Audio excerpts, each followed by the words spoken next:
Voilà, PPDG de partout, ainsi que de Luanda, de Kinshasa. Ici, nous sommes devant votre trace du message avec le pasteur Danda.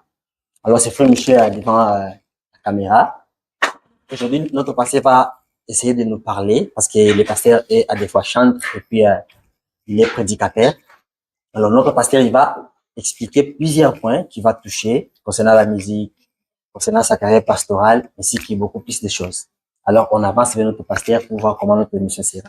Shalom, pasteur, que Dieu vous bénisse. Shalom, que Dieu te bénisse aussi. Amen, qu'il bénisse vraiment. Merci. Merci d'être là aujourd'hui et puis d'être aussi trace du message en direct depuis Luanda. Merci. D'accord. Alors, pasteur, sans toutefois tarder, aujourd'hui, nous sommes dans une émission qui va toucher les cas pastoraux et puis la musique. Vous pouvez aussi nous dire comment vous avez commencé à chanter à l'époque et puis cet impact-là qu'a votre musique jusqu'à aujourd'hui.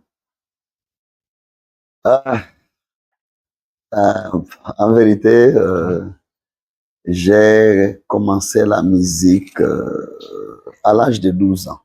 Ah bon? Oui, c'était, il y avait un grand dans le quartier, au village, qui, je me tenais, comme j'aimais beaucoup la musique, alors je me suis tenu à ses côtés. J'ai commencé à gratter la guitare. Et mon grand frère, le député Raoul Danda m'a aidé encore parce que lui aussi il était musicien. Ah bon? Oui. Alors il m'a aidé aussi à connaître certaines notes et tout ça, et je suis avancé. Alors au départ, j'étais plus dans la musique profane. Mais là, c'était pratiquement comme c'était aux approches de la situation révolutionnaire qu'on vivait dans le pays. Alors, je chantais beaucoup plus des cantiques révolutionnaires. Bon, c'était... j'ai chanté un peu... J'ai chanté sur l'Afrique. L'Afrique qui a des richesses, et à cause de ces richesses, alors nous souffrons et les colonialistes sont venus et tout, et tout, et tout. Bon, j'ai chanté ça. Et d'autres cantiques encore qui me venaient là. Oui. Toujours à 12 ans. À 12 ans, 13 ans, 14 ans, 15 ans, 16 ans, 17 ans, 18 ans. J'étais toujours dans ces cantiques-là, dans ces musiques. Mais, bon, il y avait aussi un peu, quand j'étais à l'école secondaire, alors il y a eu aussi un peu une influence de musiciens anglais, américains, tout ça. Alors, certaines choses aussi venaient là, j'essayais de chanter. Toujours dans le monde à l'époque? Oui, j'étais pas encore croyant. Et alors, après cela, à l'âge de 19 ans, j'ai cru le message. Et après avoir cru le message, alors j'ai mis de côté toutes ces cantiques-là, même celles que j'ai composées, je les ai mis de côté. Et je me suis maintenant accroché aux cantiques de recueils de cantiques que nous avons, comme le chant de victoire. Et alors, j'ai chanté ça. Il y a eu, comme à l'âge de 10 ans, 10, 11 ans, j'étais à l'église protestante. Alors, j'ai aussi appris certains cantiques protestants que je chantais. C'est comme, par exemple, achei bom amigo, Jesus o Salvador, o escolhido dos milhares para mim. Passa Jesus por aqui, aqui. Alors, j'ai appris tout ça quand j'étais chez les protestants. En français, c'est j'ai trouvé... j'ai trouvé... En Jésus la vie, c'est ça? Exact. Alors, et d'autres cantiques là, et alors, je commençais à chanter ça à l'église. J'avais souvent l'habitude de prendre les moments de cantiques spéciaux. Et je pouvais chanter un ou deux cantiques, et c'était cela. Maintenant, là, je viens de croire, Et il y avait aussi, j'aimais beaucoup aussi, j'ai aimé beaucoup le chantre Pasteur Kouete. Kouete Macheke. Ok, depuis la RDC, c'est ça? La RDC, parce que à ce moment-là aussi, j'étais en RDC quand j'écris les messages. Ok, j'étais dans quel J'étais réfugié. Ok. J'étais à Tchela et mon pasteur, c'était le pasteur Nzao Romain. Ok. C'est lui qui fut mon pasteur. Et là, j'ai chanté à l'église. Et alors, et quelques temps plus tard, je crois, cela fait de 1981 jusqu'à 1985, donc ça fait 4 ans. Ok. Et alors, j'ai commencé à composer des cantiques. Après avoir écrit et 4 ans après. Exact. Alors, j'ai commencé à composer certains cantiques et c'est là où viendra les cantiques combien il est bon, combien de temps pensez-vous, nous sommes le peuple de Dieu vivant. C'est après les 4 ans dans le message déjà. Vous êtes parvenu à composer ces titres-là. Bon, en réalité, cela était venu parce que, en fait, j'avais déjà un penchant pour la poésie. Parce que j'ai fait la section littéraire aux humanités.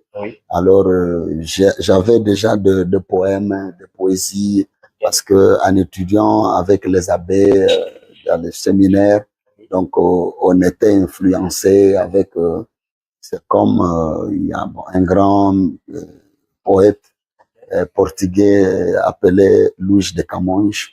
Alors, avec ses poésies et tout ça, on avait quelque chose comme ça. C'est comme ça que vous remarquerez que mes cantiques ont même la rime. Vous allez voir ça, que c'est la rime. Par exemple, je vais chanter « J'apensaste-nous, Senhor, teu Deus, teu Redentor, que tanto te amou, e por ti morreu na cruz. » Donc, vous avez « Ele é teu Salvador, Ele é teu Redentor, nele tudo terás, e nada faltarás. » Donc, vous voyez qu'il y a la rime là. Donc, alors, c'est un peu parce que il y avait cette partie de la formation littéraire que j'avais. Et alors, donc, et maintenant, il est arrivé, bon, je crois peut-être parce que j'aime beaucoup les cantiques et j'aime beaucoup chanter, que d'autres cantiques sont venus et j'ai commencé à écrire. J'ai écrit les cantiques. Bon, une chose qui m'a étonné, j'ai écrit, par exemple, le cantique Combien il est bon. Est-ce que vous pouvez l'extrait de Combien il est bon afin qu'on puisse rappeler les gens qui nous suivent? Écoutez au ciel et tout ce que tu as, combien Jésus-Christ est riche en bonté, et toi terre des hommes et bétail des champs, oh louez-le car il est bon. Combien il est bon, combien il est bon, combien il est bon, mon Seigneur, mon Dieu, combien il est bon, alléluia, oui, je le louerai toujours. Alors, est-ce que c'est vraiment sûr que c'est vous qui êtes l'auteur de cette chanson, Combien il est bon? Bon, je ne peux pas dire autrement, autre chose. C'est vous qui avez composé cette chanson qui est chantée partout dans le monde, dans des églises du message. Oui, c'est moi qui l'ai composée. Et alors, qu'est-ce que vous avez senti après avoir vu cet impact dans cette chanson-là dans l'église? Bon, en réalité, j'ai pensé que ça ferait cet impact-là. Je savais déjà.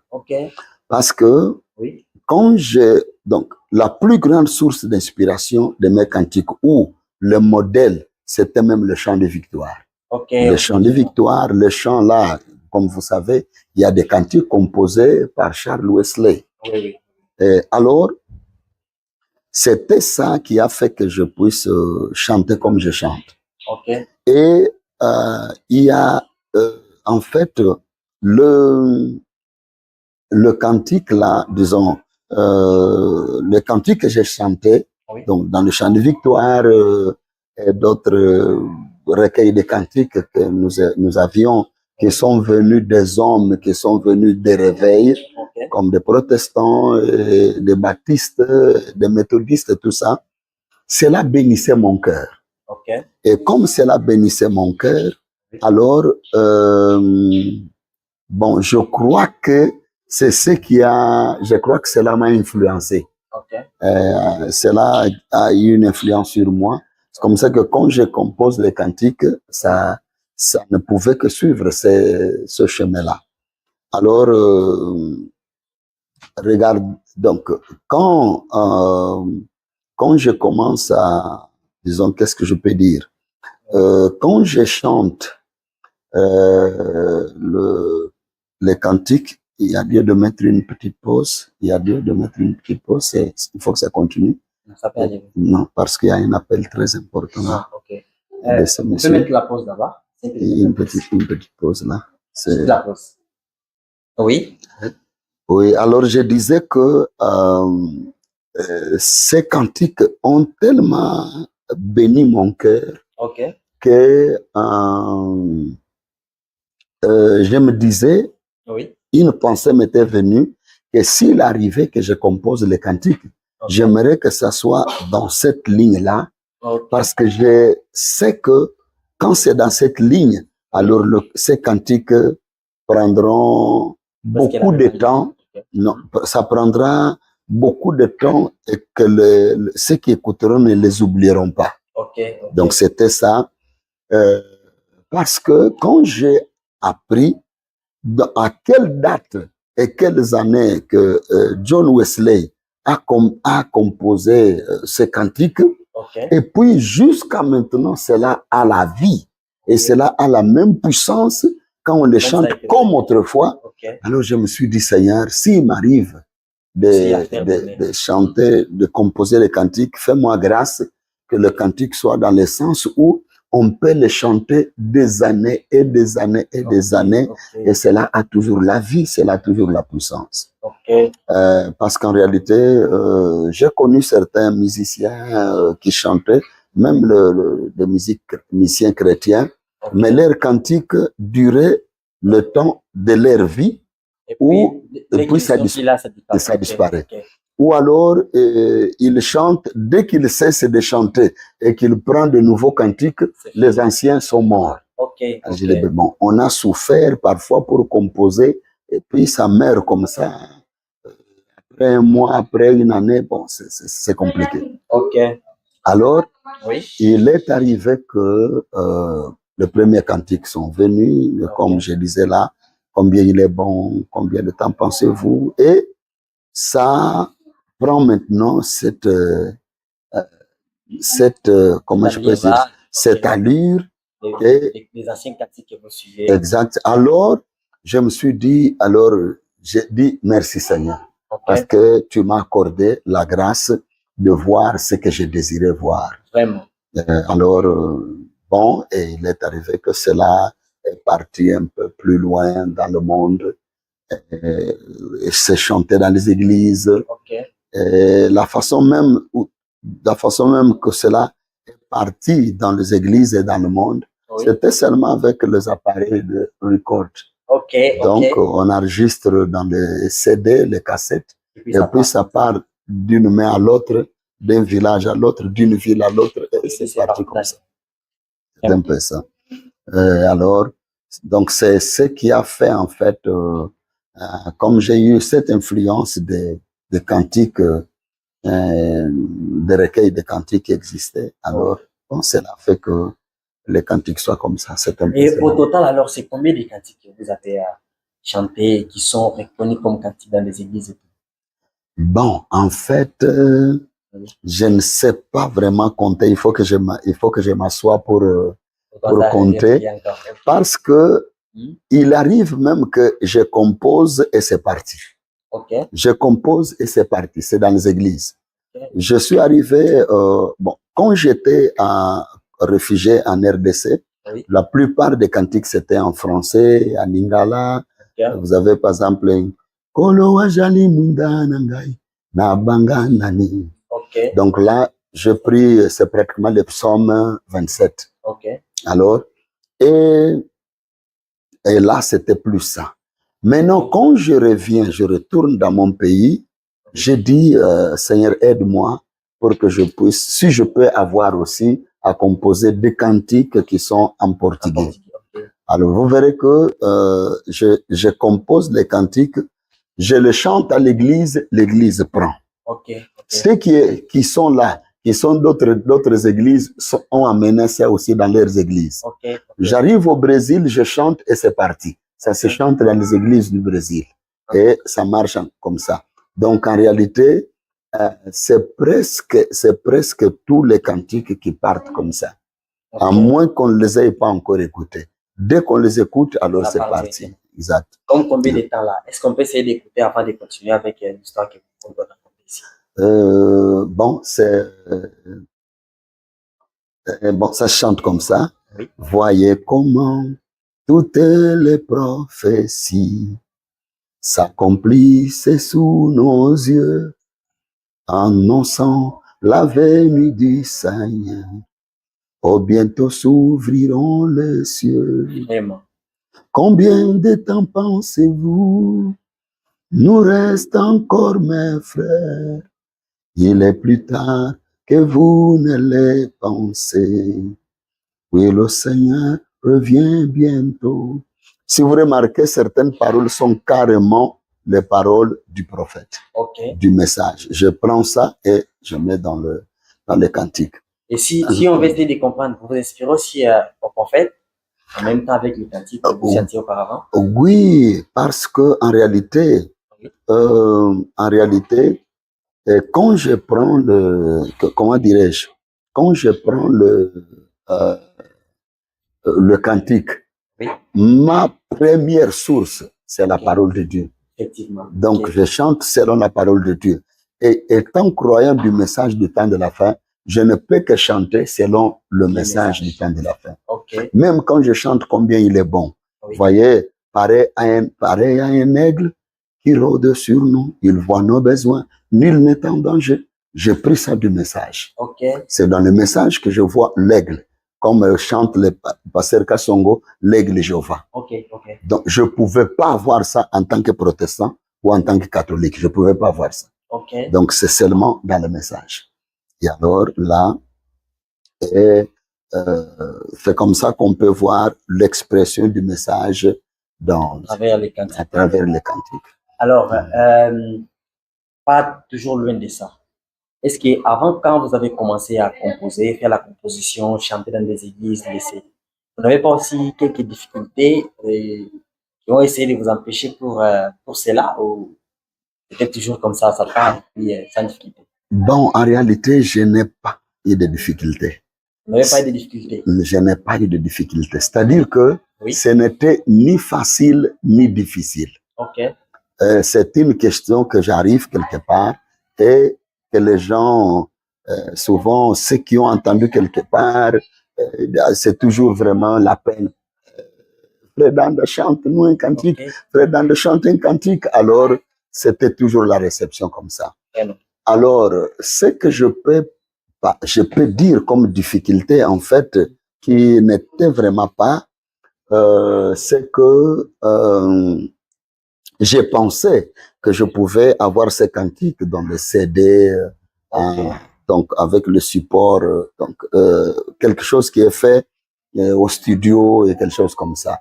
J'ai pensé à ça, mais je ne souffrais pas pour ça. J'ai pensé à ça, mais je ne souffrais pas pour ça. J'ai pensé que Dieu pouvait ouvrir l'occasion à n'importe quel moment pour que ça soit fait. Et tout justement, quand j'arrive à Kinshasa, une fois, je venais du Cabinda, j'arrive à Kinshasa, c'est le pasteur Barout qui m'appelle et dit, mais frère, tu n'as jamais pensé que le cantique soit soit fait au studio, au lieu que ça soit... Exact. Alors, je lui dis non, en tout cas, je pense à ça, mais je n'ai pas encore de moyens. Il dit, mais je peux faire ça pour vous, je peux payer tout ça. Et c'est comme ça que le premier CD qui a été enregistré a été payé par le pasteur Barouti. Donc, ici, votre premier producteur a dit au studio. Exact. C'était le CD Combien il est bon. Oui. Alors, le second, là, c'était moi-même. J'ai eu quand même un peu de moyens. Je fais le estendi à toi main. Ok. Donc, alors, et le troisième, c'est celui que j'ai déjà pratiquement tout fait. Mais maintenant, on le met sur YouTube. Okay. Il y a mon fils qui est en Europe, qui se charge de ça. Et donc, bientôt là, les gens auront le cantique là. Alors, donc, c'est un peu ça. Et en réalité, bon, j'arrive quelque part. Les gens qui ont écouté, ils veulent que je chante. Okay. Et c'est comme ça que ça passe. Peut-être que la seule difficulté, ce que je peux trouver, mais c'était peut-être... à l'époque, vous manquiez les moyens pour produire. Oui, les moyens pour produire, les moyens peut-être d'aller ici et là. Okay. Et c'est comme ça que même les pirates nous ont beaucoup aidés. Okay. Pendant que vous faites là, les pirates, ils les amènent au loin. Bon, okay. C'est parti. Alors, c'est un peu ça. Mais des difficultés, je ne sais pas, je ne vois pas vraiment, Alors, vous pouvez accepter d'être toujours chantre et puis continuer à prêcher, ou soit vous les faites toujours au même moment et vous les aimez comme ça? Oui, en réalité, je crois que ceux qui n'ont pas le talent de chanter ou la grâce de chanter, oui. Pensent qu'il est difficile de chanter et prêcher. Okay. Moi, je ne trouve pas une difficulté parce que pour moi, je trouve que c'est comme être mari et père. Okay. Donc, j'ai les deux choses. Oui. Je suis là, je suis père. Okay. Devant mes enfants, je suis leur papa et je sais comment je m'occupe d'eux comme papa. Devant mon épouse, je suis mari et je sais comment. Alors, je ne sais pas quand les gens, peut-être parce qu'on entend les gens, non, il n'y a pas moyen d'être chantre et puis prêcher et tout ça. Bon, je pense seulement parce que oui. Ils n'ont pas la grâce de chanter. Okay. Alors, parce qu'ils trouvent qu'on souffre. Okay. Ils trouvent qu'on souffre. C'est comme, par exemple, je vois quelqu'un qui écrit avec la main gauche. Et je lui pose la question, est-ce que tu ne souffres pas? Oui. Il me dit, non, je ne souffre pas. Je dis, et moi, si je prends les bics pour écrire avec la main gauche, je veux vraiment souffrir. Comme je n'arrive pas, comme je ne sais pas le faire, alors je vais penser que l'autre souffre. Et pourtant, il ne souffre pas. Donc, moi, quand je suis là, je chante, je prêche, je ne souffre pas.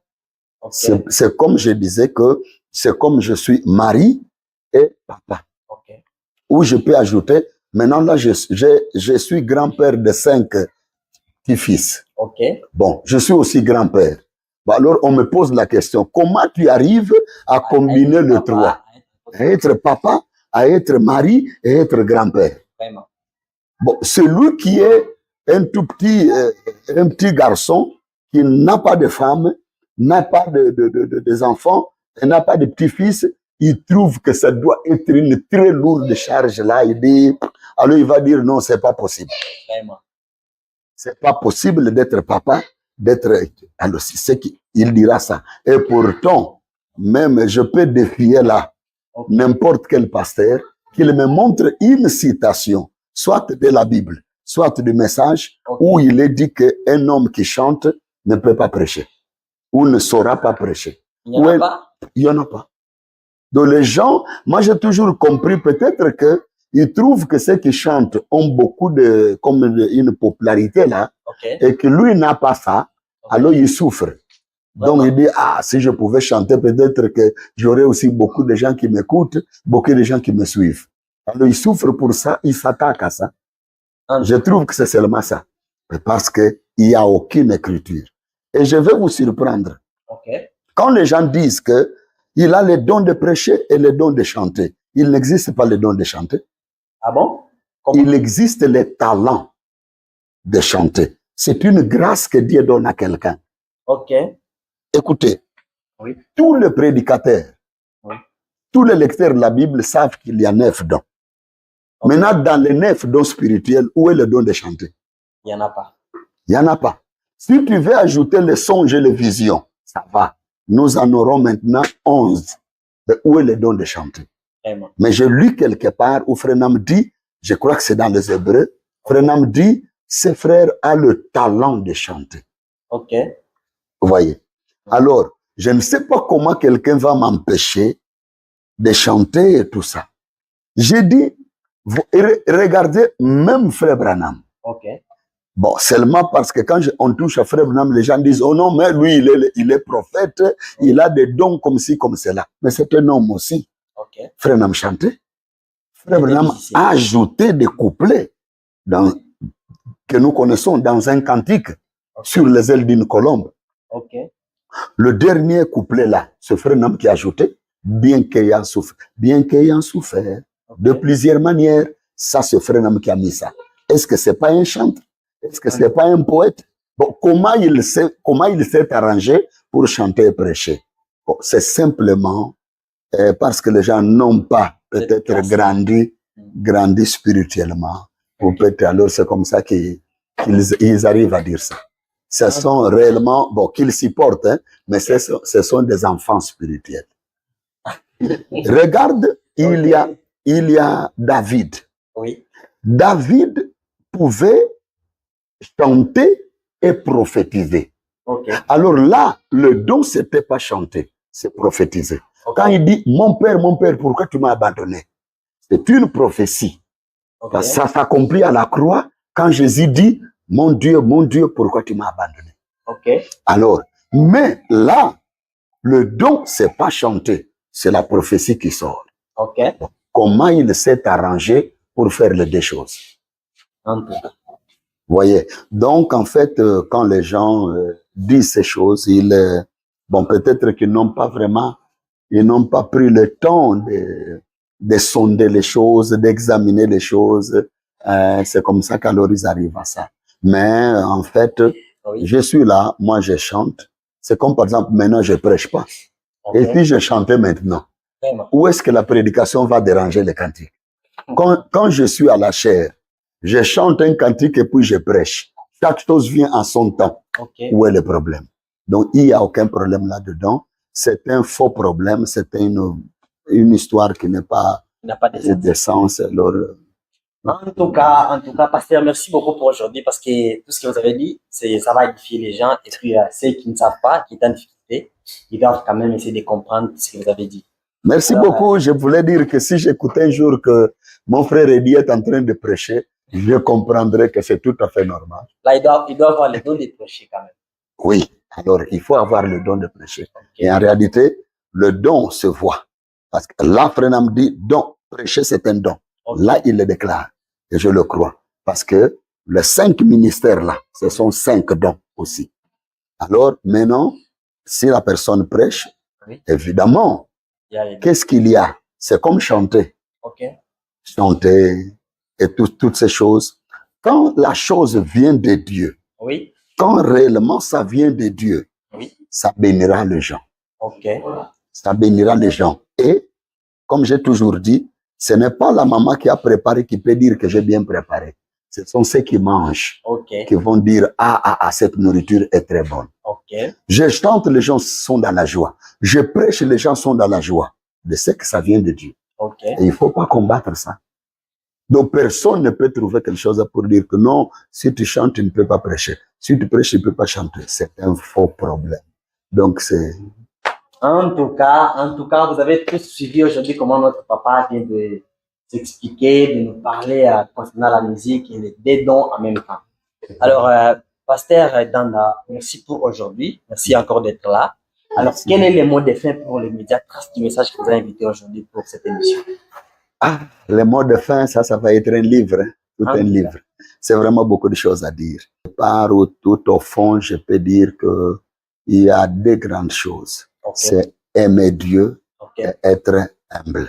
Effectivement. Ça, ce sont les 2 grandes choses à la base. Okay. Aimer Dieu et soyez humble. Okay. Tout ce que Dieu peut mettre dans votre vie, oui. Si Dieu doit vraiment travailler avec vous, okay. Prenez ces 2 choses. Aime Dieu et sois humble. Okay. Parce que l'orgueil précède la chute. Okay. Si quelqu'un s'enorgueillit, il veut être, je ne sais quoi, devenir un ange pour qu'on l'adore. Seulement parce que le prêche, il faut qu'on l'adore. Quand il chante, il faut que... Alors ça n'ira pas. Okay. J'étais surpris d'écouter une histoire d'un grand musicien américain. Je pense pas que c'était un musicien chrétien.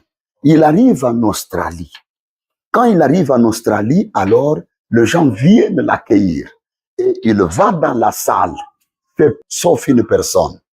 Alors il s'est attristé, il s'est senti comme négligé par cette personne qui n'était pas debout. Et il dit, ça m'a attristé, parce que je vois quelqu'un qui n'est pas debout. Alors on lui dit, cet homme t'aime beaucoup, il est fanatique et il est paralytique. On dit, cet homme est paralytique. Alors, il s'est senti confondu. Cet homme ne pouvait pas se mettre debout parce qu'il était paralytique. Donc, c'est quoi ça? C'est l'orgueil. S'il pouvait simplement avancer, que les gens se tiennent debout ou pas, qu'il avance, il pouvait aller d'avant. Exact. Et là, il a vraiment mal chanté. Il a fait un concert mauvais parce que il a senti le poids de la chose qu'il a faite envers quelqu'un qui était vraiment son fanatique. Donc, c'est comme ça qu'il faut être humble. Et pour nous, que ce soit pour prêcher, que ce soit pour chanter, quel que soit le travail qu'il faut faire, il faut être humble tout ça. Et la troisième chose que je peux ajouter à cela, Frère Nam dit, ne faites pas pour faire. Faites bien. C'est dans la prédication Hébreux chapitre 1. Je crois que c'est au paragraphe 8, 7-8. Il dit, quand tu dois faire quelque chose, faites-le bien ou ne le faites pas du tout. Donc, il faut vraiment bien faire la chose. En tout cas, merci beaucoup. Que le Seigneur vous bénisse. Et puis, c'était le pasteur Louis Danda, le compositeur de plusieurs chansons. Là, aujourd'hui, c'est trace du message. Nous vous laissons être bénis. Et puis, à la fin de notre émission, on va laisser la chanson de notre pasteur en train de chanter. Et puis, ça sera une grande bénédiction. Merci, joli pasteur. Et puis, merci pour toute la famille qui est ici. Merci, je vous remercie vraiment. Et merci, que Dieu bénisse tout le monde qui sera en train de suivre. Et puis, à notre frère qui est exact, qui a la technique pour le filmage. Dieu te bénisse richement. Et le frère Eddie, Joël Mouza, que j'apprécie beaucoup, et notre frère Lys Liriou. Donc, dans les deux langues, c'est vraiment bien, c'est vraiment bien. Je crois que je dois vous encourager à continuer. Servez Dieu. Si vous donnez des oreilles à des gens, alors vous allez juste être puni par Dieu. Parce que vous savez, Moïse a fait des choses, il a frappé les rochers une deuxième fois et il dit, c'est le peuple qui m'a irrité. Et Dieu lui dit, est-ce que c'est le peuple qui t'a établi ou c'est moi? Donc nous ne devons pas regarder à ce que les gens disent. Si tu as béni les gens, si les gens sont contents, comme ce que Frère Nam dit, si l'église est satisfaite, le pasteur est satisfait, Dieu est satisfait. Quand le peuple Dieu est satisfait, nous devons continuer. Il ne faut pas écouter les autres. Merci pour aujourd'hui. C'était votre émission qui va débuter ce message. Cette émission pas fin. Alors, on reste là pour les